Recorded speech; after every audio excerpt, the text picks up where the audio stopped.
You have the software that you need installed.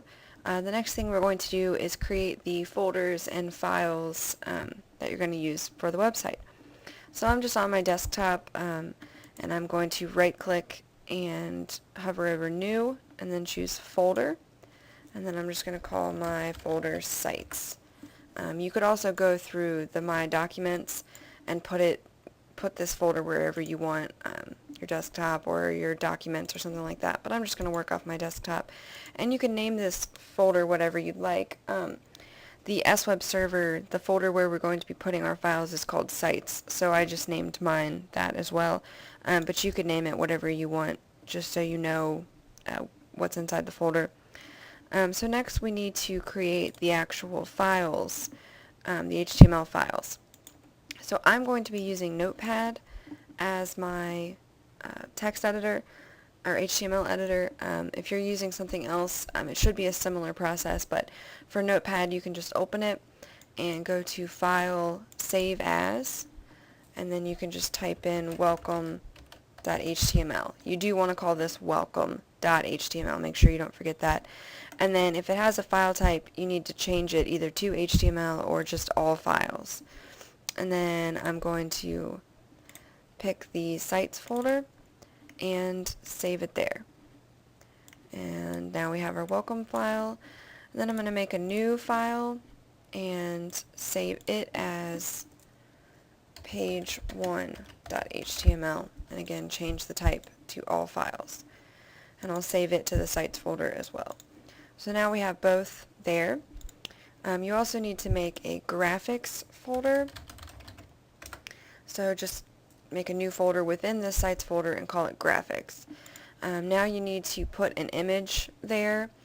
I'm probably going to be using an image of myself. Let's see what I have in pictures. I'm going to use this image.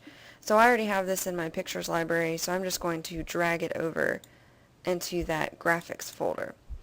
If you don't have any images, you can look for some online. You can go to Flickr, I think it's .com. Yes. And you can look through, there's a Creative Commons section of Flickr where you're allowed to reuse the images, because you do not want to just go on Google or Google Images and pull something that isn't yours. As you probably saw from the intellectual property section, it's always good to make sure that you know how you're going to be using the image and if it's allowed by the license.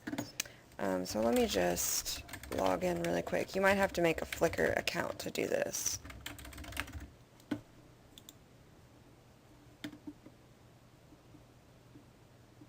Oh, and there's some pictures of my dog. I think if you go to Explore, you can choose Creative Commons. And so these just have to be, you just have to attribute that you got it from them. This one you can't make any derivative work. This one you can't use it for commercial work, which for this class it's not going to be commercial work. So you can go through and pick any of these images, and there's also what's called the Stock Exchange. It's sxc.hu. These are free stock photos, so you can go through here and pick a photo from there. But you'll just want to move it over into your graphics folder. And you only have to use one image. You're welcome to use more if you'd like, but please have at least one. And then that's it for getting the file and folder set up. The next video we're going to actually start typing some code.